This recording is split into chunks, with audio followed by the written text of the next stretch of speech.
Sur ce site, il y a des centaines de contes à destination des enfants japonais. Vous y trouverez bien évidemment les textes avec une longueur et une difficulté variable, ce qui est super pour trouver des histoires adaptées à votre niveau. Et cerise sur le gâteau, la plupart des histoires sont également racontées à l'oral par un locuteur natif du japonais. Ce site peut paraître intimidant car tout est en japonais et qu'il fait assez vieux avec des liens partout. Restez avec moi, je vais vous montrer comment l'exploiter sans difficulté. Vous pourrez vous amuser à explorer tous les liens par vous-même, il y a énormément de choses. Nous, on va rester ici. C'est la section qu'ils appellent les histoires de tous les jours, les contes de tous les jours. Alors, c'est Mukashi Banashi. Mukashi Banashi. Littéralement, c'est les vieilles histoires, voilà, ça va être les légendes ou nous, ce qu'on appellerait généralement des contes. L'avantage, c'est que vous allez voir, ce sont des petites histoires, donc c'est pratique pour étudier. Je vous invite à explorer un petit peu tout si vous voulez. Moi, les deux que je vous recommande, c'est ces deux-là, qu'on a Nihon no Mukashi Banashi, qui est les histoires, les contes japonais, et on a Sekai no Mukashi Banashi, qui sont les histoires du monde.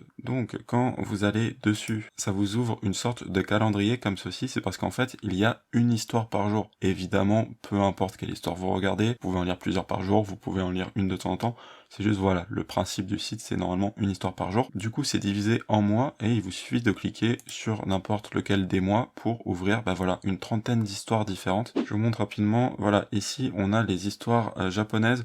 Moi, je recommande peut-être plus pour les débutants les histoires du monde. Pourquoi ? Parce que c'est des histoires que vous connaissez déjà probablement. Comme ce sont des histoires assez connues dans le monde entier, ça enlève un petit peu de difficulté. Maintenant, si vous êtes intéressé par l'histoire japonaise, évidemment, foncez voir les histoires japonaises. Vous avez ici l'âge pour lequel ça s'adresse. Généralement, c'est entre 0 et 6 ans. Franchement, je vous conseille de même pas trop vous référer à ça. C'est juste bon de le savoir si jamais vous voulez avoir une idée de la difficulté. Tout est globalement très facile. Et pour lire l'histoire, il vous suffit de cliquer sur le petit lien ici à chaque... Vous voyez, chaque histoire ont leur propre lien. Je vais vous donner l'exemple avec celle-ci. Celle-ci, c'est une histoire illustrée. Il n'y a pas des illustrations pour toutes. Donc, quand il y en a, évidemment, c'est un petit peu plus facile. Comme ça vous donne du contexte. Et vous pouvez voir que, voilà, chaque image sont entrelacées avec du texte japonais.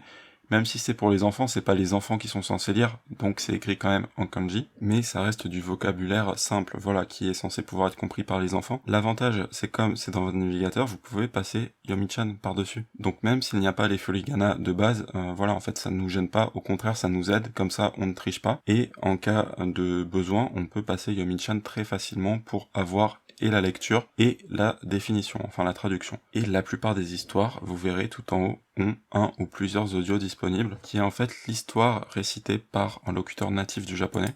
世界の昔話おいしいというまでお粥は出てくるのです。おかげで女の子もお母さん Donc ça c'est super pratique parce que vous pouvez soit faire un exercice où vous écoutez et ensuite vous lisez, soit faire l'inverse, un exercice où vous lisez et ensuite vous écoutez. Ça vous donne plein de choix et surtout ce qui est top c'est que si vous appuyez ici sur les 3 points, vous pouvez télécharger le fichier MP3 de l'audio et écouter ça notamment pour faire de l'écoute passive. C'est-à-dire que vous avez étudié activement le texte en le lisant et vous pouvez télécharger l'audio pour voilà l'avoir dans le fond et entendre énormément de japonais durant votre journée. Moi, c'est quelque chose que j'ai beaucoup fait au début de mon apprentissage et qui m'a énormément aidé. Toutes les histoires n'ont pas d'audio, certaines n'en ont pas, mais la majorité l'ont, donc il n'y a pas de souci. Et vous pouvez vous servir de l'audio pour avoir une idée de la durée des histoires. Il y a vraiment des histoires rapides, il y a des histoires plus longues. Vous voyez par exemple là on peut voir 8 minutes. Si je clique, on peut imaginer que c'est une histoire assez longue. Alors là surtout il y a beaucoup d'images. Vous voyez, elle est très longue.